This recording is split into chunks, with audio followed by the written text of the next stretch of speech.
Hi friends, ഇന്നത്തെ video ഒരു ഇലയുടെയാണ്. ഇലയുടെയെന്നോ ഇലയപ്പൊന്നോ വത്സനെന്നൊക്കെ നമ്മുടെ നാട്ടിലൊക്കെ പറയും. ഇതിനാവശ്യമായ തേങ്ങയും ആവശ്യമായ ശർക്കരയും നിങ്ങളുടെ മധുരത്തിനനുസരിച്ച് കൂട്ടിച്ചേർത്ത് എടുക്കുക. കുട്ടികൾക്കൊക്കെ പുറത്തുനിന്നുള്ള ഭക്ഷണങ്ങൾ ഒഴിവാക്കിയിട്ട് ഇങ്ങനെയുള്ള ചെറിയ ചെറിയ പലഹാരങ്ങൾ വീട്ടിലുണ്ടാക്കി കൊടുത്താൽ വളരെ നന്നായിരിക്കും.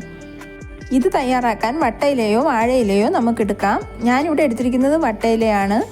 ഗോതമ്പ് മാവും അരിമാവും സമാസമം ചേർത്ത് നല്ലതുപോലെ കുഴച്ച് വട്ടയിലയിൽ പരത്തി അതിനകത്ത് ആവശ്യമുള്ള ശർക്കരയും തേങ്ങയും ചേർത്ത് നമുക്ക് ഈ പലഹാരം തയ്യാറാക്കാം. അതിനുശേഷം ഇതുപോലെ ഒരു പ്രത്യേക രീതിയിൽ ഇത് മടക്കി എടുക്കുക. എന്നിട്ട് നമുക്ക് ആവിയിൽ വേവിച്ചെടുക്കാം.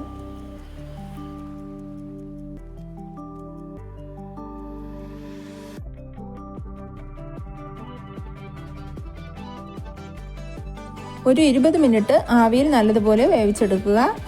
അതിനുശേഷം ഇതാ സ്വാദിഷ്ടമായ ഇലയട റെഡിയായിരിക്കുന്നു.